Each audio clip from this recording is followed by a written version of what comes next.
Ici Albert Mondor, dans l'abri de jardin.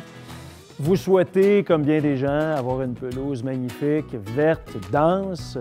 Bien, c'est relativement simple d'y arriver. Eh bien, d'abord, je vous recommande de tondre, une fois par semaine durant l'été, c'est suffisant. Tondez uniquement un tiers des brins d'herbe, pas davantage, en une seule tonde. Tondez le matin ou en fin de journée pour éviter qu'il y ait trop d'évaporation qui se produisent en plein cœur de la journée.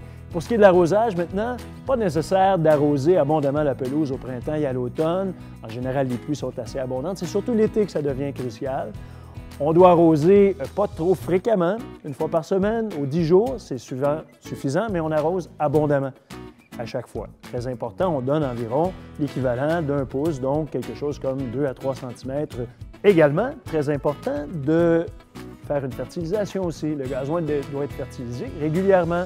C'est très important. Au printemps, on peut faire une première fertilisation en début de saison, en avril, fin avril, début mai. On peut faire une seconde fertilisation un peu plus tard, vers la fin du printemps, en fin juin. Et une troisième fertilisation qui n'est pas essentielle, mais qui peut permettre au gazon de s'endurcir avant l'hiver et de revenir en force au printemps suivant. On va faire cette fertilisation-là généralement en toute fin d'été ou au début de l'automne, en septembre. Et n'oubliez pas de faire un sursemis. Ça, c'est l'élément crucial.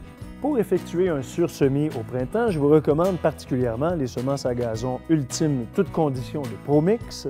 Ce sont des semences qui ont l'avantage de pouvoir germer à une température aussi basse que 4 degrés Celsius. Donc, vous pouvez effectuer votre semis dès le mois d'avril. Je vous assurer qu'elle soit verte, dense et en bonne santé. Voilà les secrets pour obtenir une pelouse magnifique.